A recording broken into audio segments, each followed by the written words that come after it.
اور اگر وہ لوگ غزوہ میں چلنے، غزوہ کس کو بولتے ہیں معلوم ہے؟ جس جہاد میں پیغمبر صلی اللہ علیہ وسلم میں ساتھ ہے اس جہاد کو غزوہ بولتے ہیں۔ غزوہ یعنی 11 لڑائیاں ہوئی ہے، پیغمبر صلی اللہ علیہ وسلم نے ساتھ مل کر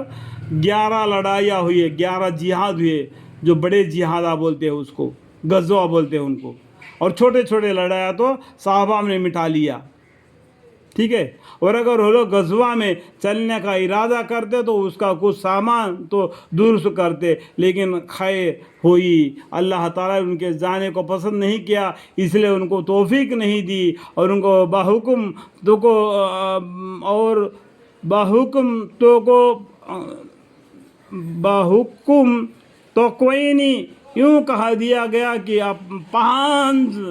اپہانج لوگوں کے ساتھ، یعنی جو آدمی چلنے پھرنے لائق نہیں ہوتا، اپہانج ہوتا ہے بڑا، ان لوگوں کے ساتھ بھی یہاں ہی ٹھہرے رہو۔ اگر ایک تمہارے ساتھ شامل ہو کر جاتے تو سوائے اس کے کہ وہ دورا فساد کرتے، اور کیا ہوتا، اور تمہارے درمیان میں فتنہ پردازی کی فکر میں دوڑ پھرتے، اور آپ بھی تم میں ان کے کچھ جاسوس موجود ہے۔ ان ظالموں کو اللہ تعالیٰ خوب سمجھے گا، انہوں نے تو پہلے بھی فتنہ پردازی کی فکر کی تھی، اور آپ کے لیے کارروائی کی الٹ پھر کرتے ہی رہے، یہاں تک کہ وعدہ حق آ گیا، اور اس کا آنا یہ کہ اللہ کا حکم غالب رہا اور ان کو ناگوار ہی گزرتا رہا۔ اور ان منافقین مخلفین میں بعض شخص وہ ہے جو کہتا ہے کہ مجھ کو اجازت دیجئے اور مجھ کو خرابی میں نہ ڈالیے۔ خوب سمجھ لو کہ یہ لوگ خرابی میں تو پڑ ہی چکے،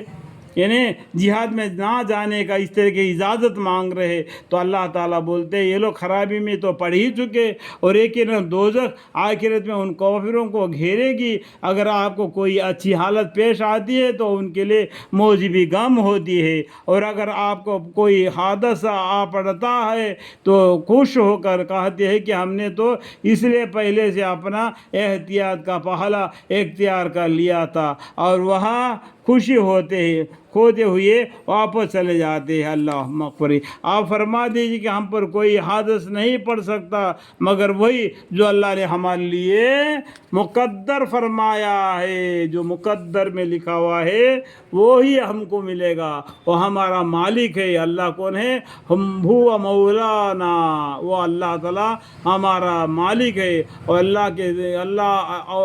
کے تو سب مسلمانوں کو اپنے سب کام سپرد کرنے کے لیے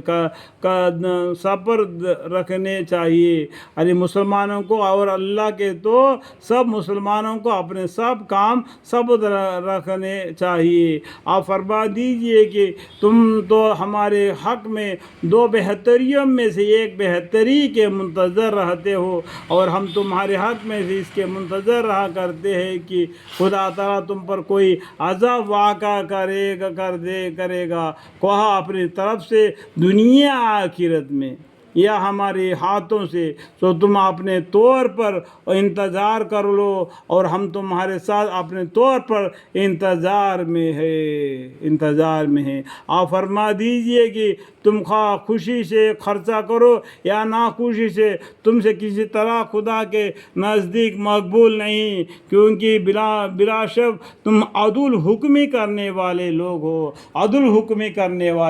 اللہ کے حکم کو نہیں ماننے والے ہیں، تو اللہ کے راستے میں خرچہ کرنے سے بھی کچھ فائدہ نہیں، اور ان کے خیرات قبول ہونے سے، اور کوئی چیز بجز اس کے منع نہیں کہ انہوں نے اللہ کے ساتھ اور اس کے رسول صلی اللہ علیہ وسلم کے ساتھ کفر کیا، اور لوگ نماز نہیں پڑھتے مگر حارجی سے، اور خرچہ نہیں کرتے مگر ناگوری کے ساتھ، سو ان کے اموال اور اولاد آپ کو تعجب میں نہ ڈالے، اللہ تعالیٰ کو صرف یہ منظور ہے کہ ان مذکورہ چیزوں کی وجہ سے دنیا زندگی میں بھی ان کو گرفتار عذاب رکھے اور ان کے جان کفری کی حالت میں نکل جائے۔ اللہ مغفری، یہ منافق لوگ اللہ کے قسمیں کھاتے ہیں کہ وہ تم میں کے ہے، حالانکہ واقعہ وہ تم میں کے نہیں، لیکن بات یہ ہے کہ وہ ڈرپوک لوگ ہیں۔ ان لوگوں کو اگر کوئی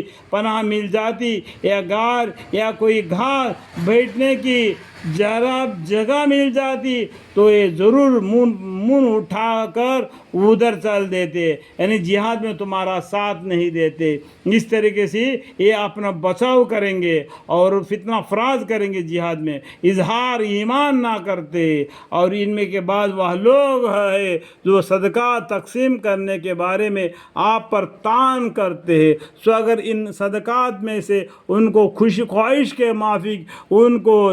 مل جاتا ہے تو وہ راضی ہو جاتے، اور اگر ان صدقات میں سے ان کو ان کے خواہش کے مافک نہیں ملتا تو وہ ناراضی ہوتے۔ دیکھو یہاں پر ایک نمبر فائدہ ہے، وہ پڑھنے سے بھی معلوم ہوگا، اور بخاری شریف پڑھنے سے بھی اور فضائل اعمال پڑھنے سے بھی آپ کو معلوم پڑ جائے گا کہ جو جہاد میں ملا ہوا پیسے کو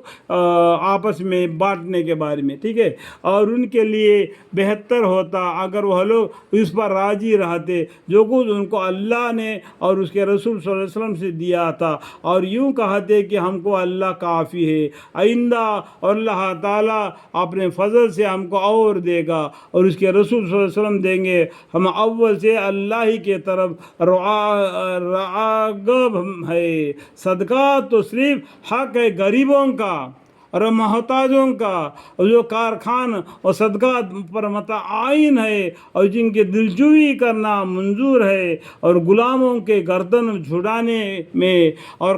قرض داروں کے قرض میں اور جہاد میں اور مسافروں میں، یہ حکم اللہ کے طرف سے مقرر ہے، اور اللہ تعالیٰ بڑے علم والے اور بڑے حکمت والے ہیں۔ اور منافقین میں سے بعض ایسے ہیں کہ نبی صلی اللہ علیہ وسلم کو ایذائے پہنچاتے ہیں،